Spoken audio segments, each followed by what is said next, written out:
Hi everybody, I'm Bree the Plant Lady, and today I wanted to take you through the front borders of the native garden where all of the poppies are in full bloom. The borders, I think, look absolutely amazing, and of course a lot of these annuals aren't native, but they're really doing an important job in filling up open space while the native plants get established. And of course the spring show that they're putting on really can't be touched by anything else. So let me turn this camera around so that you can get an up-close view. The open garden is officially less than a week away, and I am hoping that the poppies just keep on blooming so that this is the view that everyone will have as they enter. As you can see, we are not setting up the plants in the front yard like we did last year. We're really leaving the front yard open so that people can get Mother's Day pictures in front of the borders and be able to just easily walk around. We've set the backyard up, which is basically a blank slate. And you might be wondering what these little white butterflies are. And though they seem quite magical, they're actually cabbage loopers. And you see it's gathering nectar from a mustard. And they're basically flitting about, breeding and laying eggs on all my brassica crops, which is precisely why I have to use BT. But they really do add a little bit of a fairy essence, and I like having the kale and mustard mixed in here because the yellow is a really nice additional color to contrast with the red and purple and pink poppies. Now, the poppies are absolutely being utilized by every honeybee that lives anywhere near me. And as you can see, the bees are basically visiting every flower, and this is precisely what open pollination means.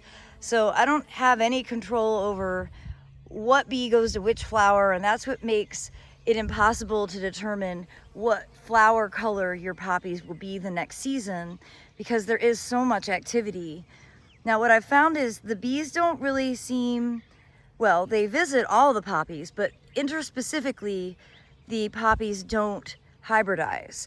They are like breadseed poppies come true to species, as do the California poppies and the corn poppy. You know, they're all grown together. They're not interspecifically hybridizing, but you really can't ever guarantee a specific color, and I like it that way. I really love seeing, you know, this beautiful kind of red and white blush, but then there's also this beautiful shell pink in addition to the dark red. I often have white in the corn poppies. I don't see any right now, but the same thing goes with the breadseed poppies, where I get a lot of this lavender, but then I love when it breaks into something a little paler. And of course my favorites are the really dark raspberry colorations. Of course, in addition to the poppies, there's all of the native plants that are planted in here doing really well. You can see, you know, great ground plane coverage. This is Allium cernum. This is Prunella vulgaris, this ground cover. You know, in a few weeks' time, we'll actually come through and remove all of the crimson clover that's filling in the gaps. We'll collect the seed from that, and that'll really reveal all of the perennials that are planted in here that, you know, likely this season are going to ultimately fill the beds up, and there won't be room for all of these seeded annuals in the future.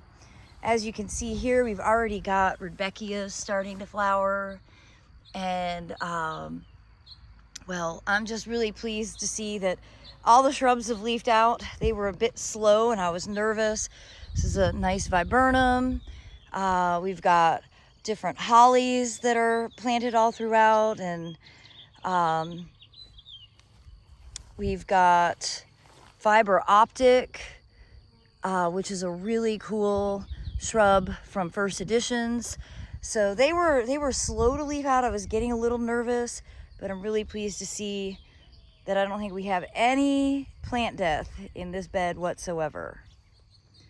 As we come over here to the bed that has mostly Carex as the understory, all of these poppies in here are self-sown.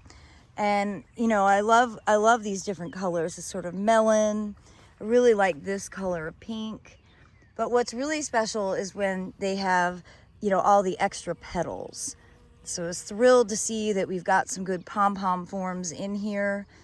And of course the California poppies look really nice, filling in the gaps, and I think they just look really pretty with that Carex, which I believe is Lurida, all filling in through the gaps. Everything that we burned over the winter looks fantastic. So really, really happy with that revelation. This is all Carex cherokeensis here, looking really healthy. The Orangium yucifoliums are adding that texture that was really necessary, for those got added last fall. And everything is just perking back up. It's great to see. You see we've got Baptisias in bloom here, and all of the Spireas have come back to life, and the Viburnum dentatums are all in bloom. And you can see Itea virginica love child is already flowering. It smells so, so good. So really, really relieved that these native shrub borders are looking as good as they are. I have been watering a lot. I've been running sprinklers every day because we are hot and dry, and it's definitely making a big difference. So encouraged by all of this, and well, I think that it's gonna look really good next week. And I do hope you'll be able to come out for the free, no registration, rain or shine spring open garden, which is officially less than a week away on Saturday, May 11th from noon to 4 p.m.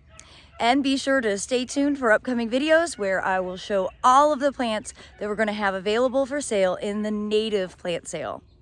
Well, as always, thanks so much for watching, and happy gardening, everybody.